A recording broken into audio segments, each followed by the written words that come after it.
తాకట్లో ఉన్న మీ బంగారాన్ని విడిపించి ఆ రోజు ఆన్లైన్ రేటుకి కొంటాం. Sharma gold company. ధర్మస్థలలో ఏం జరుగుతోంది? దేశం మొత్తాన్ని ఒక ఊపు ఊపిన కేసు. ధర్మస్థలలో కొన్ని వందల మహిళల శవాలను నేను పాతిపెట్టాను అని ఆ భీమా అనే వ్యక్తి, అక్కడ పారిశుద్ధ్య కార్మికుడిగా పనిచేసినటువంటి వ్యక్తి, ఈ కేసులో ఇప్పుడు ఒక భారీ ట్విస్ట్ ఇచ్చాడు.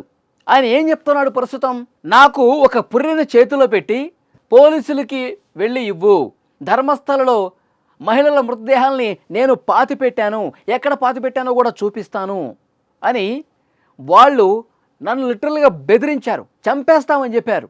ఆ పుర్రెని నేను బ్యాగులో పెట్టుకుని సరాసరి మీ దగ్గరికి వచ్చి వాళ్ళు ఏదైతే చెప్పమన్నారో అదే చెప్పాను. వాళ్ళు బెదిరింపులకు గురి చేశారు. అలాగే కోర్టులో కేసు కూడా వాళ్ళే ఫైల్ చేశారు. నాకేమీ సంబంధం లేదు, నేను ప్రాణభయంతో ఇదంతా చెప్పాను. ఇక్కడ నేను ఏమీ కూడా పాతి పెట్టలేదు. ఏ మహిళ శవాల్ని, ఏ అమ్మాయి శవాన్ని కూడా ధర్మస్థల పరిసర ప్రాంతాల్లో, ధర్మస్థల ఆ నేత్రావతి నది ఒడ్డున అడవి ప్రాంతంలో నేనెక్కడా ఏ మృతదేహాన్ని పాతి పెట్టలేదు, నన్ను నమ్మండి, ఇది నిజం అని ఇప్పుడు ప్లేటు ఫిరాయించాడు, మాట మార్చాడు. సిట్ అధికారులు తలబట్టుకుంటున్న పరిస్థితుంది. ఏంటి ట్విస్ట్? అసలు ఏం జరుగుతుంది? ఇతను మాట ఎందుకు మార్చాడు? ఇప్పుడు కొన్ని రోజులుగా అక్కడ తవ్వకాలు చేస్తూ ఉన్నాం. ఒకటో స్పాట్లో, రెండో స్పాట్లు, ఇట్లా 13 స్పాట్ల వరకు. అవి కాకుండా ఇంకా కొన్ని ప్లేసుల్లో కూడా తవ్వకాలు జరిపాం. కార్మికులను పెట్టి పరుగు తీసుకొచ్చి, పారలు తీసుకొచ్చి, జేసీబీలు తీసుకొచ్చి ఇంత తవ్వి వర్షంలో నానుతూ, ఎండలో ఎండుతూ ఇంత తవ్వకాలు చేస్తే కేవలం 6వ స్పాట్లో మాత్రమే కొన్ని కళేబరాలు కనిపించాయి, కొన్ని ఎముకలు కనిపించాయి. కానీ మిగతా ఎక్కడ, అతను ఎక్కడ తవ్వమంటే అక్కడ తవ్వాం, కానీ ఏమీ కనిపించలా. కనిపించకపోయేసరికి ఇప్పుడు పూర్తిగా మాట మార్చేసి ఆ పారిశుద్ధ్య కార్మికుడు, నన్ను ఎవరో బెదిరించారు, నా చేతిలో పుర్రె పెట్టారు, ఎముకలు పెట్టారు, ఇవే అధికారులకు చూపించు అన్నారు, నేను చూపించాను, ఈ కేసుతో నాకేం సంబంధం లేదు, నన్ను వదిలేయండి అని చెప్పి ఇప్పుడు మాట మారుస్తూ ఉన్నాడు. సిట్ అధికారులు నిజంగా తల బాదుకుంటున్నారు.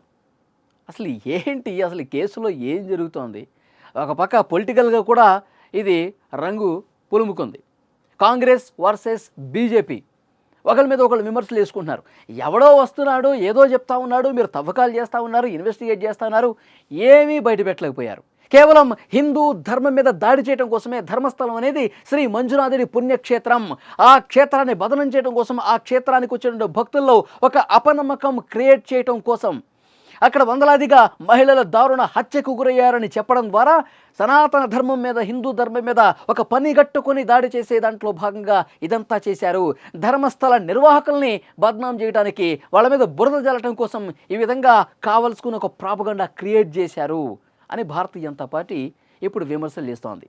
కాంగ్రెస్ పార్టీ దానికి ప్రతి విమర్శలు చేస్తోంది. ఏదైనా ఒక విషయం వచ్చినప్పుడు, ఏదైనా ఒక కొత్త కేసు నమోదైనప్పుడు అది వాస్తవాలు తెలియజేయాల్సినటువంటి బాధ్యత ఉంది. అందుకే సిట్ని ఏర్పాటు చేశాం, తవ్వకాలు చేశాం, వాస్తవాలు బయట పెట్టాలని చెప్పి చాలా సీరియస్గా ఫైట్ చేశామని చెప్తా ఉన్నారు. కానీ సిట్ అధికారులకు నిజంగా మైండ్ పోతోంది. ఏది వాస్తవం, ఏది అవాస్తవం, ఈ భీమా పారిశుద్ధ్య కార్మికుడు చెప్పింది ఏది నిజం, ఏది అబద్ధం తెలుసుకోలేకపోతున్నారు. అంటే ఇప్పుడు మాట మార్చాడు అంటే ఇతను ప్రాణభయంతో ఎక్కడ నన్ను చంపేస్తారో, ధర్మస్థల నిర్వాహకులు ఎక్కడ చంపేస్తారో అని చెప్పి ఇప్పుడు అతనిలో ఒక భయం పట్టుకొని మాట మార్చాడా? లేదు అంటే కనుక నిజంగానే అక్కడ అతను ఏ శవము కూడా పాతి పెట్టలేదా? దీన్ని తేల్చాలి ఇప్పుడు. ఇతన్ని ఎవరైతే ప్రోత్సహించారో, ఎవరైతే చేతిలో పుర్రెపెట్టి నువ్వు పోలీసుల దగ్గరికి వెళ్ళు, అధికారుల దగ్గరికి అన్నారో, వాళ్ళెవరో చెప్పు, వాళ్ళని మేము పట్టుకుంటామని చెప్పి ఇప్పుడు వాళ్ళని పట్టుకునే పనులు ఇన్వెస్టిగేషన్ చేస్తూ ఉన్నారు. మరి ఎవరన్నా బెదిరిస్తే ఇక్కడ మీడియా ముందుకు వచ్చాను అంటున్నాడు కదా, పోలీసుల దగ్గరికి వెళ్ళాను అంటున్నాడు కదా భీమా.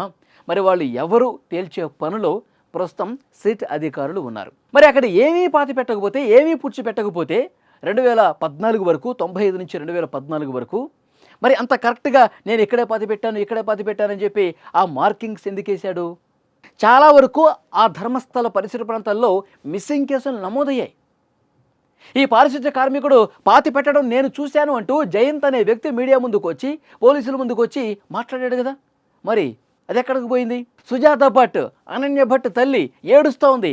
మా అమ్మాయి MBBS మొదటి సంవత్సరం చదువుతుంది, ఇక్కడికి వచ్చే తప్పిపోయిందని చెప్పి ఆమె కన్నీళ్లు పెట్టుకుంటా ఉంది. మరి ఆ కేసు ఎక్కడికి పోయినట్టు? సౌజన్యని చాలా దారుణంగా చంపేశారు కదా ధర్మస్థలలో. ఇప్పటికీ ధర్మస్థలకి వెళ్ళే వాళ్ళు ఆ కుటుంబాన్ని పరామర్శిస్తారు కదా. మరి ఆ కేసు ఏమైపోయింది? ఒక సామాజిక కార్యకర్త RTI ద్వారా ధర్మస్థలలో అసలు ఏం జరుగుతుంది, కొన్ని సంవత్సరాల్లో ఎన్ని మిస్సింగ్ కేసులు నమోదయ్యాయంటే 452 మిస్సింగ్ కేసులు ధర్మస్థలలో నమోదయ్యాయని చెప్పి RTI చాలా క్లియర్గా ఇన్ఫర్మేషన్ ఇచ్చింది కదా. మరి దాని సంగతి ఏంటి? ఇలా చాలా ప్రశ్నలు ఉదయిస్తున్నాయండి. ఇతను మాట మార్చాడు అంటే ఇతను భయంతో మాట మార్చాడా?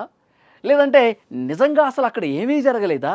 ఇవన్నీ కూడా తేల్చాలి. సిట్ అధికారులు నిజంగా తల బొప్పి కొడుతోంది. ఎందుకంటే అధికారులతో, పోలీసులతో, సీనియర్ ఐపీఎస్ అధికారులతో ఈ విధంగా ఆటలాడుకుంటారా? ఈ విధంగా వాళ్ళకి ఒక జోక్ అయిపోయిందా కేసు అంటే? చాలా సీరియస్గా ఇప్పుడు తీసుకుంటున్నారు అధికారులు. తరోగా ఇన్వెస్టిగేట్ చేస్తూ ఉన్నారు. భీమా మీద, ఈ పారిశుద్ధ్య కార్మికుడి మీద కూడా కేసు నమోదు చేశారు. ఎందుకు ఈ విధంగా మాట మారుస్తూ ఉన్నాడు అంటే న్యాయ వ్యవస్థ, అధికారి వ్యవస్థ మీద అంత చులకన భావం ఉందా? ఇవన్నీ కూడా ఇన్వెస్టిగేట్ తరోగా చేస్తూ ఉన్నారు. వాస్తవాలు అతి కొద్దిలోనే త్వరలోనే బయటకు వస్తాయి. ఇతనికి ఎవరైనా బెదిరింపులకు గురి చేస్తే మాట మార్చాడా? లేదు అంటే కనుక కేవలం ఎవరన్నా చెప్తేనే ఈ విధంగా చేశాడా? ఇవన్నీ కూడా అతి త్వరలో బయటకు వస్తాయి. సిట్ అధికారులు మరింత లోతుగా ఇన్వెస్టిగేట్ చేస్తూ ఉన్నారు. ఫ్రెండ్స్, మీకేమనిపిస్తుంది? నిజంగా ధర్మస్థలలో ఇన్ని దారుణాలు జరిగాయని చెప్పి నమ్ముతున్నారా?